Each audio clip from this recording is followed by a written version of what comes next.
Hey, what's going on YouTube? My name is Ben. Welcome to my channel, Houndoom's House. Good morning, good evening, good afternoon, whatever it is for you. I hope you're having a great day. Today, I wanted to take some time to talk collecting strategies a little bit. And as I go through this, I'm just going to be flipping through this binder that my wife put together. I think it's a good example of a collection that's got a little strategy or approach behind it. That being said, we can go ahead and get started. So what exactly do I mean by collecting strategies? Really, when I say collecting strategies, I'm referring to the approach that you would take to building out your personal collection. I think some people probably already have a collecting strategy, and some of you may not, especially people who just kind of are getting into the hobby. I think as you get into the hobby, there is a lot of really cool stuff around you, and it can almost be overwhelming, right? For example, one of the things when I first got back into the hobby is actually going to be coming up on this next page here, and that is the 3 Sword and Shield promos from the Charizard Ultra Premium collection. I mean, it was the first box I opened, and seeing these, I'm like, man, these are incredible. I've got to collect all of these Charizards. I got to collect everything, right? I'm keeping everything that I got, and over the years, you amass a lot of cards, and maybe you're not really collecting what you want. You're just collecting what you can get or what you've acquired somehow. So just wanted to take some time to discuss what a strategy looks like and, kind of how it can benefit you. Now, what exactly does a strategy look like, right?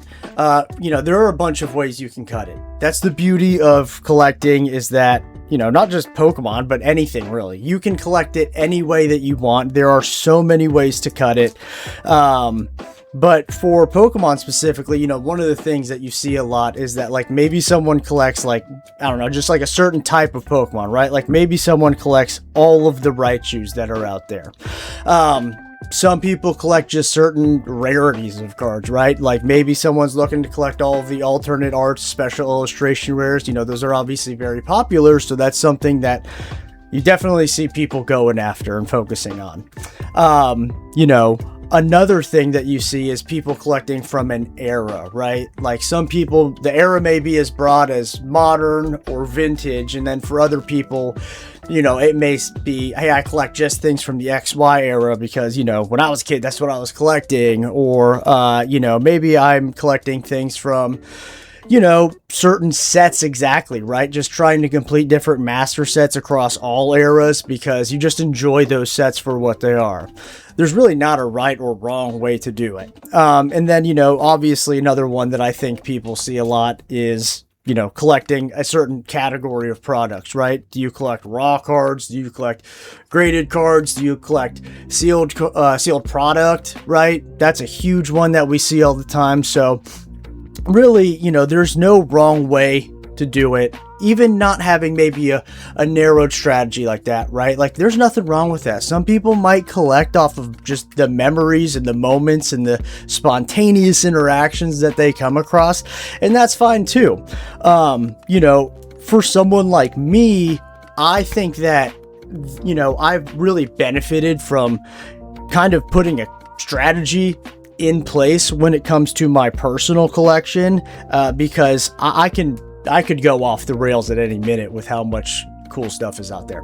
So I need something to keep me a little grounded and more focused, or else I'm not probably going to make good use of my time. And that's the thing.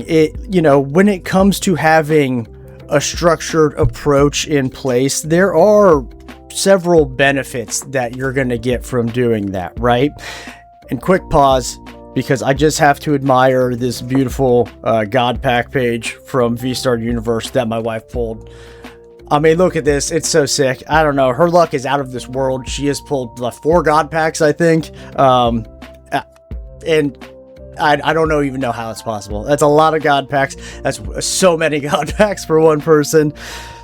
She's just very lucky, but this is an awesome set. I love having this in our collection, so just had to point that out real quick. But anyway, continuing on, for someone like myself, I could go off the rails at any moment, like I said. So having, a strategy or an approach in place has been very beneficial to me, because when I'm going to a card show or I'm going to a card shop, I know I can make good use of my time there by going and searching just for the cards that I'm looking for, right? I can go ask around and check with other people to see like, hey, have you seen an Expedition Mew, right? That's what I'm looking for right now. I can go around and just start asking those questions instead of sifting through everything. And that saves me a lot of time and a lot of money. And at the end of the day, time and money are two of the most important things in our existence. And, you want to use them as best you can. And, as someone with a full-time job and other responsibilities in life, I wish I could go to a card shop or a card show and just look at everything all day, but I just don't have the time. And so for someone like me, it's been very helpful to know exactly what I'm looking for so that when I do go to a card shop or a card show, I can really make good use of my time and my money. And the other thing that I get out of it is that when I'm looking through a binder, right? Like right now I've got certain Pokemon I collect. So, I'm looking at those pages and really every card resonates with me. It's something that I really enjoy, instead of having maybe random special illustration rares in there because they were like cheap and I thought they were a good deal or something like that, that I just don't care about. So really, paring it down into something that's really special to me has been a huge benefit, and I get a lot more enjoyment out of building out my personal collection. I think one of the other benefits of having a strategy in place is that it kind of gives you a specialized knowledge of like what you are collecting. Like let's say for instance, someone is collecting all of the Mews and the Mewtwo's that are in the TCG, right?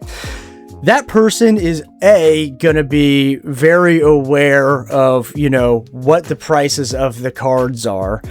So if they are at a card shop or a card show, they can, again, going back to time, they can make good use of their time because they might see something and they can automatically kind of do like a background comp calculation in their head, to see where something's at before they're actually opening an app and doing all of that research, right?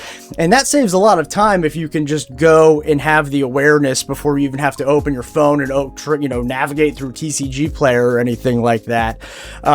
That's a huge thing. And, in addition to being that specialized knowledge and having that, you're going to be able to have opportunities to find things from other people because they know you're a specific collector of this type of Pokemon or this type of product or whatever. And you're also going to be able to get the opportunities to help people as well, because people will reach out. Like, let's say I'm looking for a Leafeon, right? But I know someone who's collecting all of the Leafeons. I can reach out to them and say like, hey, I'm looking for the V-Star Universe Leafeon sitting on the plant bench with all the plants.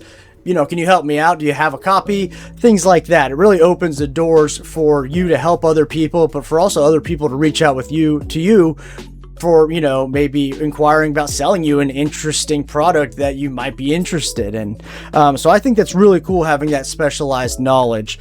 And, lastly, in this that knowledge kind of translates into this is that at the end of the day, like all of these cards have value. They've got, monetary, financial value.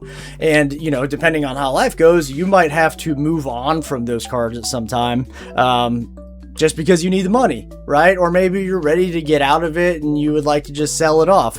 Well, with that, if you have that specialized knowledge and you're going to be very aware of what your collection's worth, you're going to know a good way to sell it. And you've probably met people who are collecting similar things, and you can go to them beforehand and work with them to see if they'd be interested. It's a lot easier to sell something off that's really curated well and put together and specialized and unique than it is probably to just kind of like go on eBay and sell a binder that's got a bunch of different stuff in it that, you maybe don't have comps on immediately. Someone else might have to go comp it out.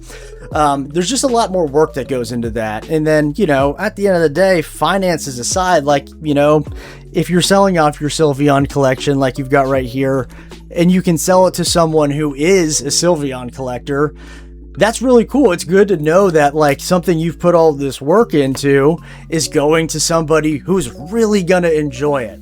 So I think those are just a couple of the benefits, of having a collecting strategy in place.